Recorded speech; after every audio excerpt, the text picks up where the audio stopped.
السلام علیکم ورحمۃ اللہ وبرکاتہ۔ اعوذ باللہ من الشیطان الرجیم، بسم اللہ الرحمن الرحیم۔ انا نحن نزلنا الذکر وانا لہ لحافظون۔ میرے محترم بھائیوں اور بہنوں، فیصل آباد جڑاں میں جو واقعہ پیش آیا ہے وہ یقینی طور پر المناک ہے اور دکھ دینے والا ہے، اور اس سے ہر بندہ جو ہے اس کو پریشانی ہوئی ہے، دکھ پہنچا ہے اور دل دکھا ہے، تکلیف پہنچی ہے ذہنی طور پر، دماغی طور پر، سوچ کے اعتبار سے کہ ایسا کیوں ہوتا ہے اور ایسا کیوں ہو رہا ہے، اور ایسے واقعات کے پیچھے کون ہے، آئے روز ایسے واقعات کیوں پیش آتے ہیں۔ یقینی طور یہ بات دکھ دینے والی ہے اور المناک بھی ہے، اور دوسری طرف ایسے واقعات کسی سوچی سمجھی سازش کا نتیجہ بھی ہو سکتے ہیں۔ پلاننگ پہلے ہو تو اس کے بعد یہ کرنا ہے، پھر یہ حالات پیدا کرنے ہیں، پھر یہ حالات پیدا کرنے ہیں، اس لیے کہ ہمارے ملک کا جو امن ہے وہ بعض لوگوں کو بالکل برداشت نہیں ہے۔ وہ چاہتے ہیں کہ ملک کا امن برباد ہو، یہاں تباہی ہو، افراتفری ہو، لوگ آپس میں دست و گریبان ہو، ایک دوسرے کو ماریں، آپس میں قتل و غارت کریں، مختلف لوگ مسلک کی بنیاد پر، مذہب کی بنیاد پر ایک دوسرے کو ماریں۔ وہ یہ چاہتے ہیں کہ ملک کا امن جو ہے وہ خراب ہو جائے۔ اور بھائی ایک اور پہلو یہ کہ اس میں واضح طور پر ہماری جو انتظامیہ اس کی بہت بڑی نااہلی ہے کہ ایک واقعہ صبح 6:30 اس کے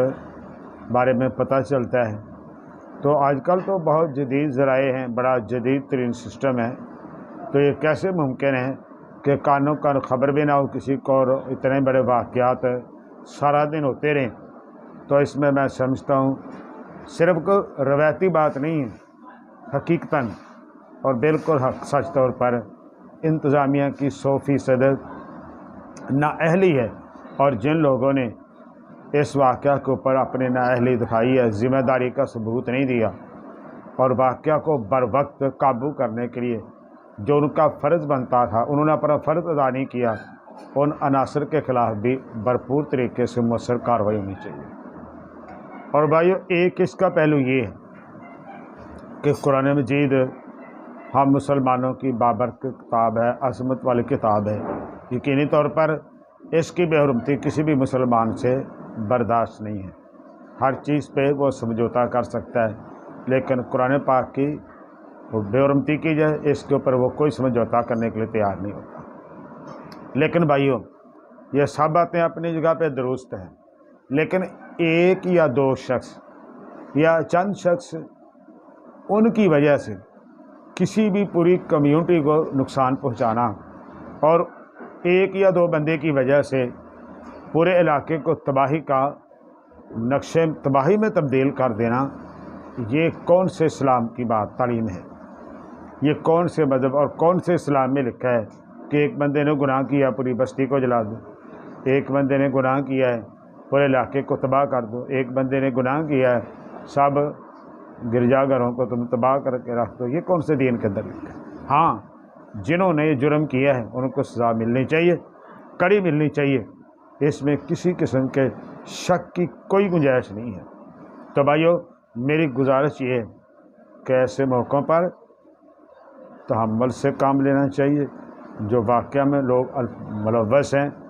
ان کو قانون کے حوالے کرنا چاہیے، اور خام خواہ ملک کے امن کو تباہ کر کے غیروں کو انگلی اٹھانے کا موقع نہیں دینا چاہیے۔ میرے بھائیو ہماری تو تاریخ یہ ہے کہ حضرت عمر رضی اللہ تعالیٰ عنہ نے جب بیت المقدس فتح کیا تھا خود وہاں گئے تھے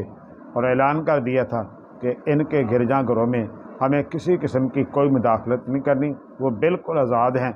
جس طرح وہ چاہتے ہیں ان کا مذہب ہے وہ عبادت کریں، اپنی رسومات کریں، ہماری طرف سے کسی قسم کی کوئی مداخلت نہیں ہوگی۔ خود اللہ تعالیٰ نے قرآن مجید کے اندر یہ واضح طور پر یہ پیغام دیا ہے کہ لوگوں تم بھی صلح کی طرف مائل ہو جاؤ،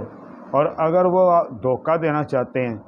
تو آپ یہ نہ کو بھی آپ کا دھوکہ دینے کا ارادہ میں اعتبار ہی نہیں کرتا، اللہ تعالیٰ تم اعتبار کرو، اللہ پہ بھروسہ کرو، اگر ان کا بے ایمانی کا ارادہ ہوگا اللہ کافی ہو جائے گا آپ کو۔ تو اسلام تو ہر لحاظ سے امن، سکون اور جناب ہر قسم کے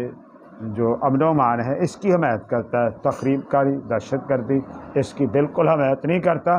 ہاں جو لوگ اس واقعہ کے اندر ملوث ہیں ان سے کوئی رو رعایت نہیں کرنی چاہیے، اور حکومت کا فرض ہے کہ ان کو کیفر کردار تک پہنچائیں تاکہ امن قائم ہو اور سکون قائم ہو، وما علینا الا البلاغ۔